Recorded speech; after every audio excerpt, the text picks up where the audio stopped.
Hey guys, welcome back to Buzzard Buzzer.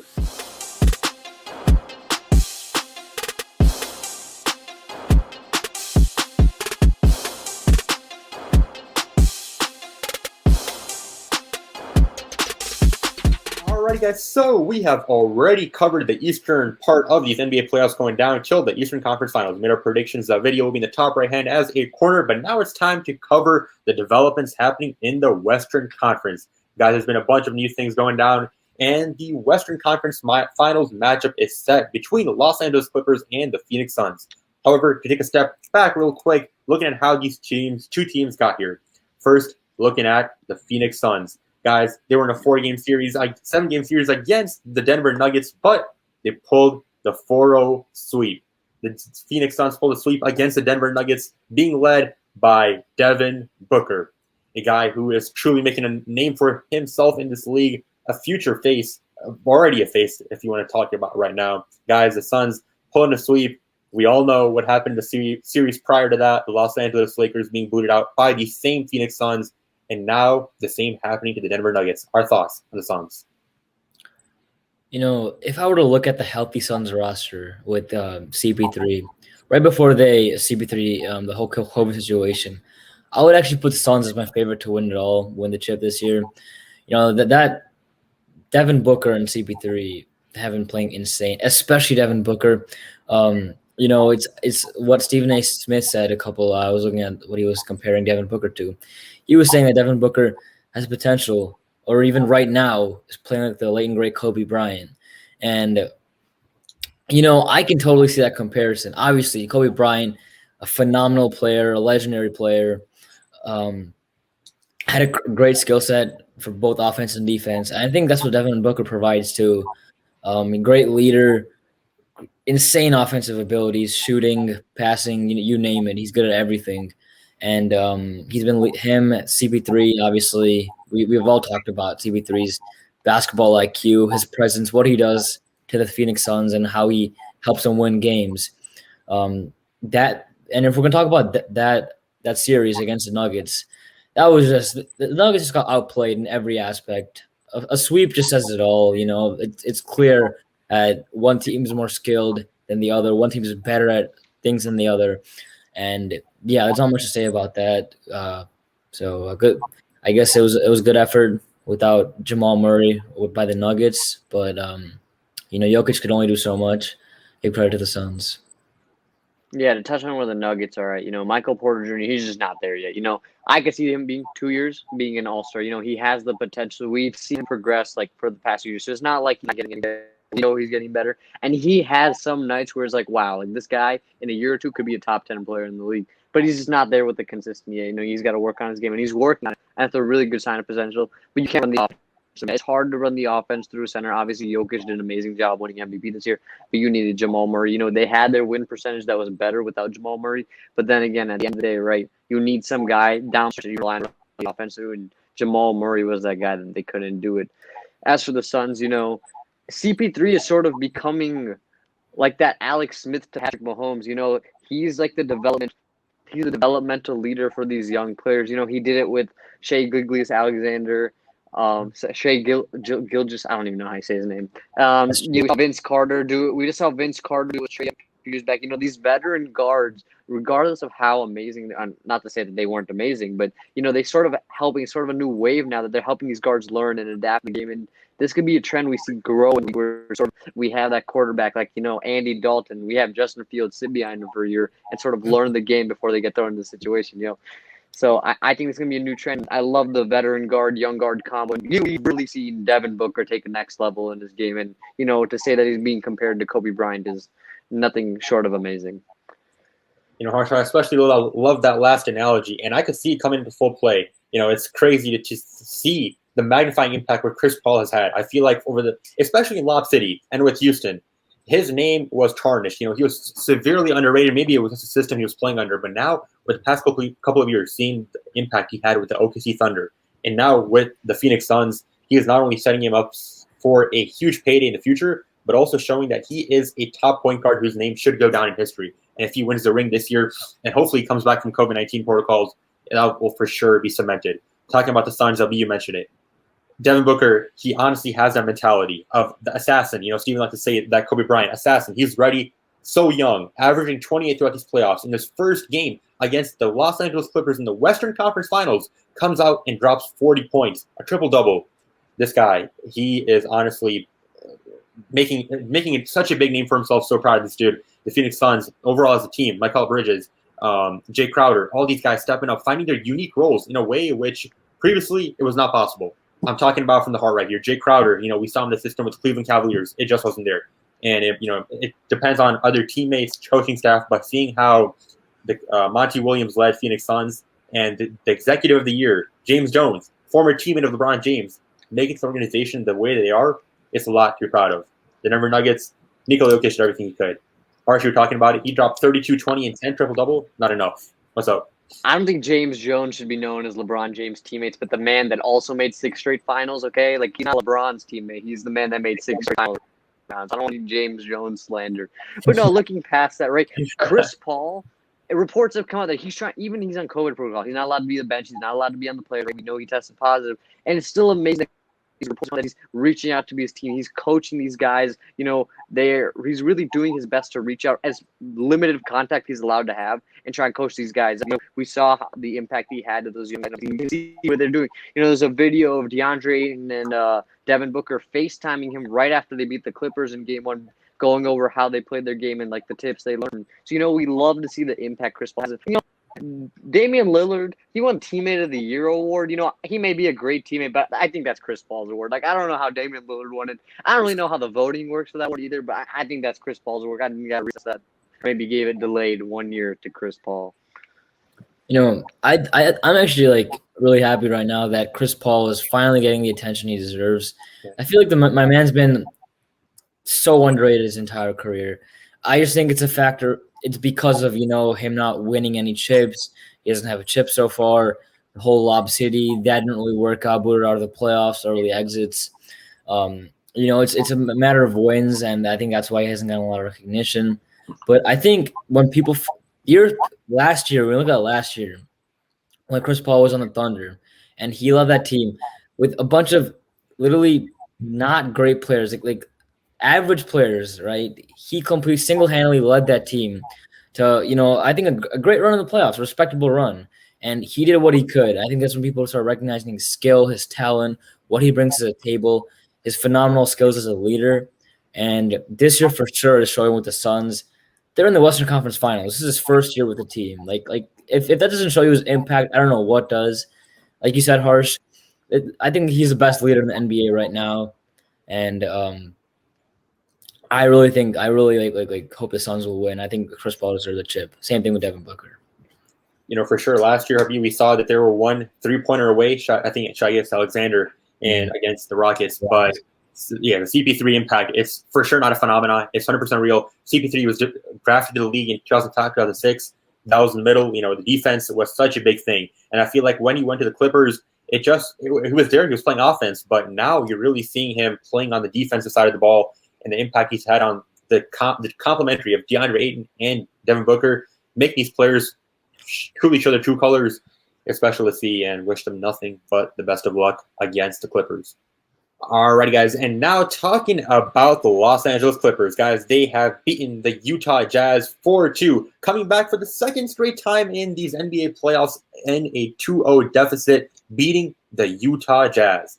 Guys, they went to a Game 6 where the Utah Jazz were looking like they had the win secured, but my, the 25-point deficit was nothing for these Clippers. Mind you now that Kawhi Leonard was out for Game 5 and Game 6, guys. We all talked about the ACL injury which had come about to Kawhi Leonard, and we got to see the man last year, the Pandemic P, turn into, as Harsh like to say, Pfizer P this year. That title, deservingly so, guys. Paul George, along with the rest of the crew, stepped up in Game 5 and Game 6, got the job done, and have now advanced to the Western Conference Finals. Our thoughts on Paul George and the Clippers? Regardless of the outcome of this Western Conference Finals, I think Paul George has proven himself. I think this year has been his redemption arc.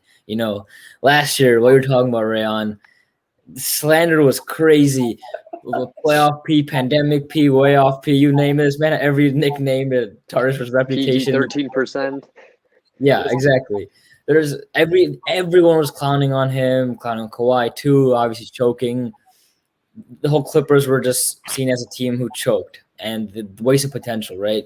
I think no matter what happens to the Suns, the Clippers have proven that they're not pretenders, they're not chokers this year. They're an amazing team. You know, when we all heard the news that Kawhi Leonard, the injury, and he was going to be out for the rest of the Clippers and Jazz series, we all said it too. You heard it from us that we thought that the Clippers barely had any chance to win. The Jazz were going to take this one easily because Kawhi Leonard's out. But we were proven wrong by Paul George. He stepped up. He had amazing games, even without the best player on the team, Kawhi Leonard. And he beat the number 1 seed in the West. That's an insane thing. Not enough people are giving Paul George credit. And I don't think you can count them out still, even against a team like the Suns. I do think the Suns are a better team than the Jazz, disregarding the record of 1 and 2 seed. But the Clippers have had a great run so far, and we'll see. We'll see how long Kawhi's out. The Suns have CP3 out too for now, so maybe that balances out, and we'll see how the rest of the series plays out. Yeah, no, I really quickly want to touch base on where the Jazz are. Rudy Gobert, he sort of disappeared defensively. I mean, I think the Clippers scored 130 points. And when you're the defensive player of the year, you don't allow that many inside points. So it really begs the question, was KD right when he was on JJ Reddy's podcast when he said, he may put up all these statistical numbers. He may be advanced statistically, showing having one of the greatest defensive seasons of all time, comparable to like Hakeem Olajuwon. But at the end of the day, nobody in the league's afraid of him. KD, the best in the world, isn't afraid of him. It didn't seem like Terrence Mann was afraid of him. The very young player. Reggie Jackson, we saw what he was in Detroit, what he's playing now. It doesn't seem like anyone's afraid of him. It seems like he's getting the blocks, sort of garbage time stats, as we like to say in football. So it seems to me that Rudy Gobert is sort of a fraud. He's a defensive player. He's an all-star. But maybe these NBA players more than what we do. Going back to the all-star game draft, the last 2 players picked were Donovan Mitchell and Rudy Gobert. Not to say that they're not good, but they're not as great as we thought they were. Maybe this Jazz team is more of a, like we said with the Bucks, win as many games in the regular season, but then you're sort of gas and it doesn't really show up in the playoffs. Yeah, for sure. The Utah Jazz, they just don't know how to hold leads. It's now 3 times in the past 5 years, and the conference semis are going out. Last year, obviously, the 3-1. They were up 3-1, couldn't sustain a lead. They lost. This year, up 2-0 against the Clippers teams. And even without Kawhi Leonard, they still ended up losing. Maybe it's just something with choking. They want to take the curse of being passed down from the Clippers. But got to give so much credit to the Los Angeles Clippers. And got to give credit to Paul George. I mean, you were right. I clowned him a lot last year, but these past 2 games, he did flip the script. He honestly showed that he can step up, drop 30, and then had a great game in this game 6 as well. Also got to give a lot of credit to Reggie Jackson. He was clowning on Rudy Gobert, wearing them Oakley sport glasses, doing it in style. It was great to see. Rudy Gobert, like Harshie were talking about right there, in the regular season, he's been amazing, but I truly believe that KD had a point. In the postseason, he was nowhere to be found. He tried, but that 7'1" monster, it just wasn't prevalent and not there enough to stop this Los Angeles Clippers. Also, the Terrence Mann, the 39 points, that was incredible. It gave me flashbacks to 2 years ago in fantasy football, the first week. I had Sammy Watkins, didn't start him. He ended up dropping 55 points in fantasy. It's similar to if you were playing NBA fantasy and you didn't start Terrence Mann on this past night, you would be disappointed. A lot of credit to this guy as well. He stepped up. You can tell that when Mike Breen says bang for you when you hit a 3, you're special. It means a lot to Terrence Mann. And I'm excited to see these Clippers going up against the Suns in the Western Conference Finals. I think it's also something that's really interesting that what KD was talking about, that even though Rudy Gobert won Defensive Player of the Year and he probably leads every most statistical defensive categories, the fact that KD said he's not scared of Rudy Gobert and not a lot of players are, that's honestly really interesting. As much as people like us, like buzzer to buzzer, analysts, like all over wherever you see talk about, their opinion on players and playing style, we don't actually we don't know what's going on through players' heads. We're not in the actual game, and the fact that KD, an actual player, said that no one's afraid of Rudy Gobert, it just gives you a different perspective. Is Rudy Gobert is he slightly overrated? Is he he's not deserve the Defensive Player of the Year award? We don't know that. Statistics are different from actual what you see what you see when you watch a game. But I still think Rudy Gobert is a great defender. I just something like an interesting question you can think about. Definitely. One last thing to put in about Paul George is all this slander. Even I've definitely been a part. I've definitely made some pandemic P jokes in the past. But, you have to appreciate the adversity this man's been through. His leg basically snapped in half a few years back, comes back after a year away from the game of basketball, comes to OKC, is a top 3 player, MVP conversation player, comes here, battles mental health issues. Obviously, we see Doc Rivers was misplaying him in that series, comes back from all of that, and is putting on a performance in this playoffs. The adversity, the greatness, man, is truly incredible and something we should all be praising right now because, Paul George is a one-of-a-kind player with the perseverance he has. Yeah. Exactly. And for sure, Harsha also throwing some appreciation out for the coach of the Los Angeles Clippers, Tyrone Lue. Guys, I think that is truly now you can say that the impact which Ty Lue has as a coach is phenomenal. You can for sure, go back to the Cleveland days, the 3-1 comeback. People want to say, oh, LeBron led that team. But you got to realize by now that Ty Lue is an amazing NBA head coach. The rotations he put on, it just was invisible. Last year when Doc Rivers was leading this team, you could not see the same rotations. To come back from a 25-point deficit in a Game 6 like this, Tyrone Lue has to be recognized as a great coach. And it goes back to the idea that the Brooklyn Nets had the opportunity to hire Tyrone Lue, but they ended up going with a guy who had no experience as a coaching professional. Steve Nash obviously much accredited in his NBA professional career. It goes to show you the worth of Tyrone Lue as well. Alrighty, guys. Well, now we have the Western Conference Finals matchup set: the Suns and the Clippers. The Clippers lost Game 1. The Suns up 1-0 already, but we still got 3 games left in either way to go. Our thoughts on who will be taking this series home and making their way to the NBA Finals. I think that this is a very tough pick because unlike the Bucks and Hawks playoffs in the East, they don't have any injuries, or they barely have any star players who are injured. This Clippers and Suns is a complete mess with so many injuries. One side, the Suns, you have CP3. Other side, not injuries, but players being out. One side, you have CP3 with the whole COVID situation, and then on the Clippers, you have Kawhi. We don't know when both of those players are going to come back. So Serge Ibaka, he's out too. Yes, yeah. Once again, Serge Ibaka. So many players have been injured. And we could talk about another episode. There's so much to talk about that too. But, I think that if CP3 is out for the next couple of games and Kawhi's out for the next couple of games, I would think I'm going to go with the Suns in 7 because, the Clippers – They shocked a lot of people. They shocked all of us, I would say, in their last series, the last 2 games with Kawhi being out, Paul George stepping up. But I just think the Suns are a better team than the Jazz in terms of their defense and in terms of Devin Booker. Like we said, we've praised him this whole episode. He's deserving of that. He's a phenomenal player. I really think that the playoffs is really meant for his playing style. The first series in the playoffs, the fact that he's doing this good is just insane to me. I may be wrong. I could be shocked too. Who knows? Paul George might shock us once again. But for now, I think I would say I'm going to have to go with the Suns in 7. Yeah, I'm going to go with the Suns in 6. Chris Paul's out. I expect him to be back Game 4, Game 5, maybe even Game 6. I don't think Kawhi Leonard, even if they win this, he's going to play even in the finals. I think he's done. If he injures that, he's gone for not only the rest of the playoffs, but this next year too. So as much of as a hot streak the Clippers on right now, you don't want to risk a whole NBA season on 2 playoff series. But from one perspective, it might be worth it. Winning a championship that can honestly give you a break for at least 2-3 seasons as a franchise.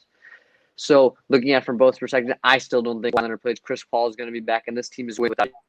Terrence Mann got up 4 shots in that game once, so you can't expect him to come out and even put up 20 points consistently. He's not there yet as a player. He had an amazing game, but you just still can't have that expectation. Reggie Jackson, 15-20 is acceptable. Again, he's going to come out and ball. We see that he's sort of been on a hot streak, and I don't see any reason why he would be stopping. But for me, I think defensively, the Clippers have DeAndre. The Suns have DeAndre, and the Clippers don't have an answer for that. So I think at the end of the day, they're going to out-rebound them and beat the Clippers in 6. Exactly. I'm going to be agreeing with you guys. I got the Phoenix Suns going in 6, and here's why.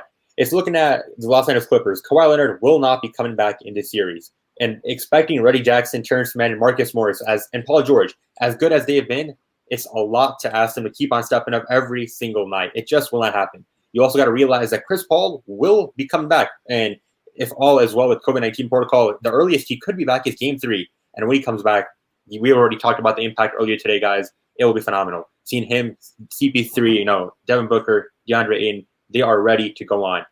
DeAndre Ayton, he's ready to play defense and offense in this Western Conference Finals. I'm ready to see the Phoenix Suns go on. And I think it'll be a good series. Paul George would lead a valiant effort, but it ultimately will not be enough, and the Phoenix Suns will take it home in 6. Alrighty, guys, those are our thoughts on the western part of these NBA playoffs developing. A lot to talk about, and as always, guys, be sure to like button, subscribe, and comment down below your thoughts on the Clippers meeting the Suns in these Western Conference Finals and who you think will be advancing to the NBA Finals. It'll be a great Finals for sure. A lot to talk about in the future as well. We'll be here talking about it and covering it. Guys, take care. Catch you guys on the next one.